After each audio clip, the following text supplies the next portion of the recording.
Attention gamers, if you've been unhealthily dependent on the internet for years like me, you probably remember the time when Moist Critical made a video on that bad guy that was actually talented. Today I have a very sad story to share with you where the villain gets the last laugh. It was about some naive kid who filmed his performance of a nearly impossible piano song. But his mistake was posting it on the internet where the gremlins and backseaters thrive, so in the comments he was met with this guy. A Twitter war broke out challenging Backseat Bobby here to play it himself if he thinks this other guy's performance was so mediocre, and it turns out he was the wrong douche canoe to mess with.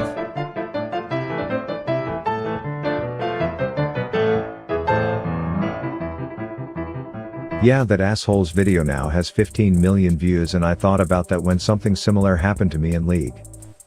You see, I was just desperately looking for content when I stumbled upon a Reddit post about Camille being picked more as support than top, so like any League player I did almost zero research on why and first timed her in a game to film for a video.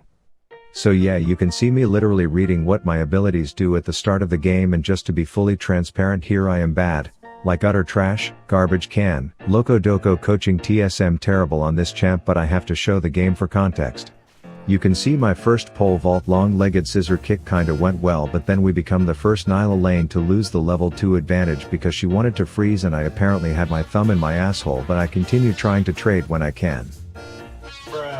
At one point I just wanted to drain my support items balls, but I kept getting pinged when I would attempt to hit a minion, and these pings only kept getting more aggressive as I could feel her anger building.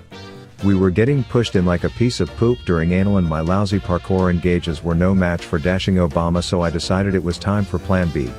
This being to escort Cyberpunk 77 Brand through the river to play a little bit of Surprise You a Dead Bitch, a game that typically favors the team with the numbers advantage, but the three of us were about as effective as a toothless man in a corn on the cob eating contest, and I would say this was a suboptimal start to a game.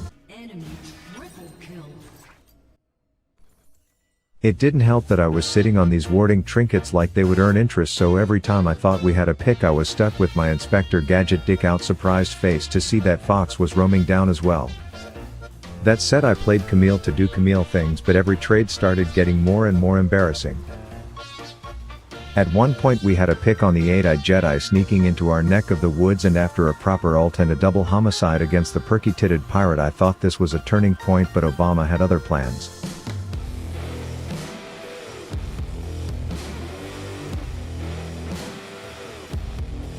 My ADC was pointing grubby fingers while I was merely acknowledging that this Lucian's movement seemed a bit sus compared to the usual inhabitants of my silver elo games, but she quickly pointed out that even a paraplegic sloth could dodge my skill shots, which was fair, but I was determined to show her the power of a max range E.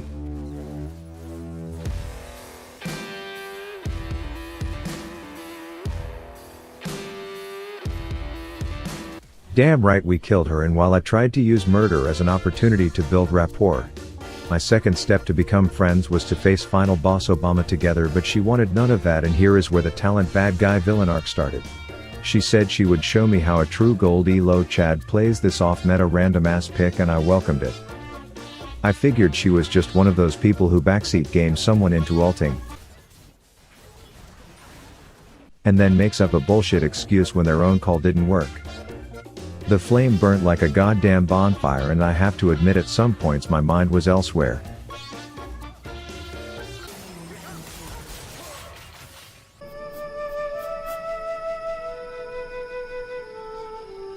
But we were released, the stage was set, and the cocky villain was now in the driver's seat to walk the walk to her annoying toxic talking of the talk all game. This video is sponsored by HelloFresh, the #1 most convenient, tasty, lazy gamer approved life-changing meal kit delivery service on the planet. Let's say you want to be the bad guy that people doubt. Maybe you are watching reality TV with some baddie that friend-zoned you, and you look at some quote-unquote hunk she loves on the show and say, he's not even that jacked. And she says you play World of Warcraft 9 hours a day, what do you know about being jacked? And then you show her the 12-pack you've been rocking this whole time, and now she no longer wants you in the friend zone. That's possible because you used HelloFresh, which kept you on a diet plan that spawned those abdominals. It was super easy, you just went to their site, selected which plan sounded the best to you based off of the meals in it and your goals, picked the number of meals you don't want to have to worry about this week, and bam, Cheaper, healthier, ab-inducing ingredients that kept you fit while you were spending time in a different world just waiting to prove people wrong were sent straight to you, so let this be you by using my link in the description or use my code to get 16 free meals plus free desserts for life with an active sub, and thank HelloFresh again for sponsoring today's content. Alright, here we are giving toxic backseating douche canoe teammate number 6,027,012 a chance to prove himself right with front row seats to the I'm a better Camille support than your first timing ass show. I'm playing Bubblicious Bubble Tits MF because she is a comfort pick and I honestly want him to do well. I'm genuinely rooting for him, but the enemy off Metacomp has the fastest first wave clear in the history of the game, and at level 2 the first engage from this self-righteous shithole is slightly less professional than I was expecting. Anyways, the laning phase is more boring than your typical LCS match, but then something clicks in Mr. Snowmobile Oppenheimer's head. To be frank, I currently believe I'm capital F fucked, but Camille does some wall jump flashy floppy I'm so sloppy combo, and all of a sudden the frosty fart machine is forced to do a little run around, and I have to say I'm pleasantly surprised that I wasn't black and white screen small talking about the weather with the shopkeeper at this point. So then we are just more overextended than Ty Lopez's line of credit when we get an opportunity for backseating Bobby, who once said this: max range easy to read E. An opportunity to show me how it's done.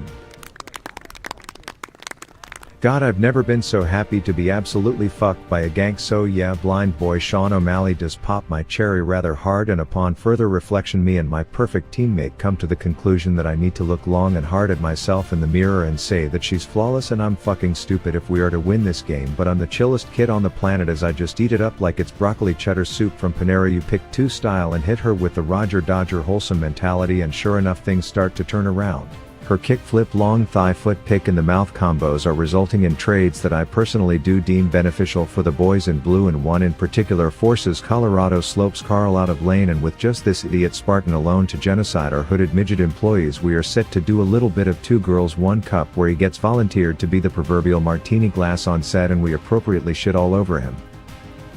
But then I notice that the white hat, white haired tall queen is abandoning me, and a quick look into Riot's buggy ass replay system shows that she was looking to diversify her resume of enemies she's scissor kicked, and while it isn't looking too hot, you have to remember we had a third silent participant in this bitch, and apparently these 2 were BFFs, so a shutdown on par with the US government needing to raise taxes again is awarded to the arrogant asshole.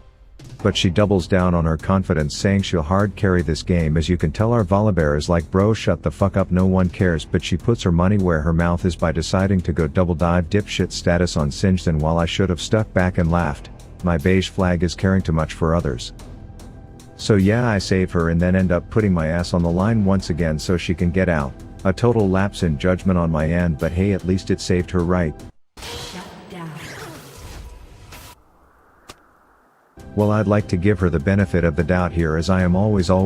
down to blame Riot's code for bullshit, so I went to the reply system to reveal that she in fact is just a narcissist.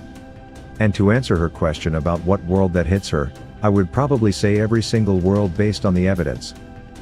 But I've got to say, as a total biased ADC against her, we are absolutely stomping on this unconventional smorgasbord of a bot lane we are against, and the ADC Pantheon pick is starting to look a little negative IQ over here. And then because we gave their bot lane the Ginger stepson treatment, we were able to rotate hard and bully the enemy team's jungler who couldn't even see it coming, no pun intended. Even the Pyke, who started the game out hotter than a volcano's taint, was feeling the wrath of a rather disgusting bot gap that had now mobilized. We even decided to complete our world tour as the traveling duo consisting of a backseating asshole who is being the bad guy that is actually talented on Camille support, and the ADC who is farming the situation for content as we killed the Quinn. But we weren't out of the woods here. As you can see, this Volibear is one of those people who think in 360p black and white as it matches the color of their screen 90% of the time when they are playing this game, as he was out of the gate with an impressive 0-4 performance.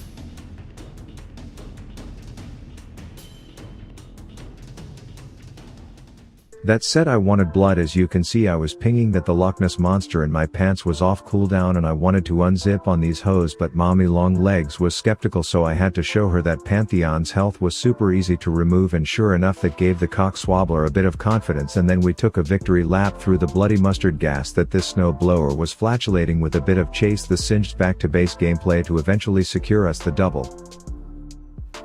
Team fights at my rank of Challenger 1 were pretty much as expected, as everyone waits for teleporting Tommy to join, and then I get in position to fire an ult at just about the worst possible angle before stopping early to spectate my mid getting ass blasted off the map. We then engage in a proper edition of Chase the Moron instead of playing for an objective, as Camille is peacocking her raw potential feathers just a bit. My jungler loses the IQ contest, and then I pucker my firm ass cheeks and a right click off to even the trade, but then there's a few assassins with my name on a card in their pocket next to a rock hard container of tomato soup, and once again I should have just peaced out, but I'm a lover not a hater, so I put my ass on the line to ensure that the outcome of this shit fest is better for cocky Camille. Speaking of which, if we hit up the Camille cam in the next clip, we see she is appropriately making pics even in the absence of my right-clicking presence before showing you the viewer what you should be doing on this video.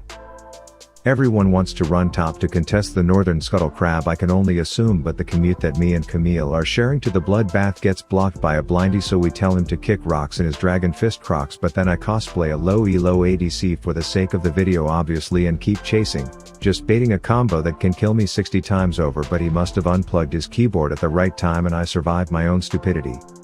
That said, I've gotta give it to the dickhead in this one. If I had to pick at this point between her Camille supporting and whatever you want to call what this Singed was doing on the other team, I would pick her 9 out of 9 times.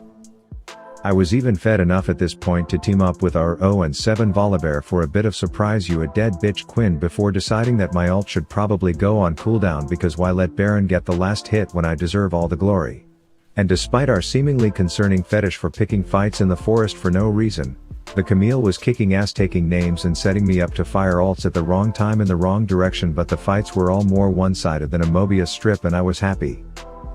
She was now commander-in-chief, making the calls and starting engagements more than a man on one knee, and I have to admit I was the beneficiary of such behavior.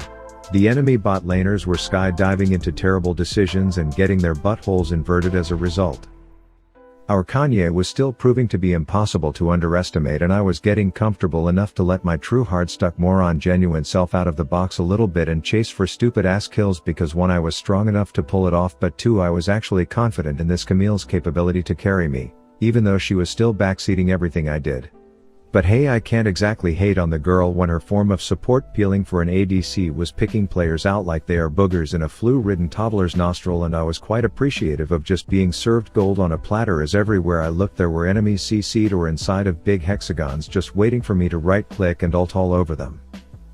We absolutely stomped in a game that was actually a gross bot gap, as both me and cocky Camille got fed while the other 3 kiddos involved were chilling like carried villains in our backpacks, and while it wasn't quite the crazy bad guy as talented performance like the Rush E piano player, I think it was a rather wholesome ending and potentially the start of an amazing new friendship between 2 League of Legends players. Just kidding. Subscribe please and brush your teeth tonight. Rav out.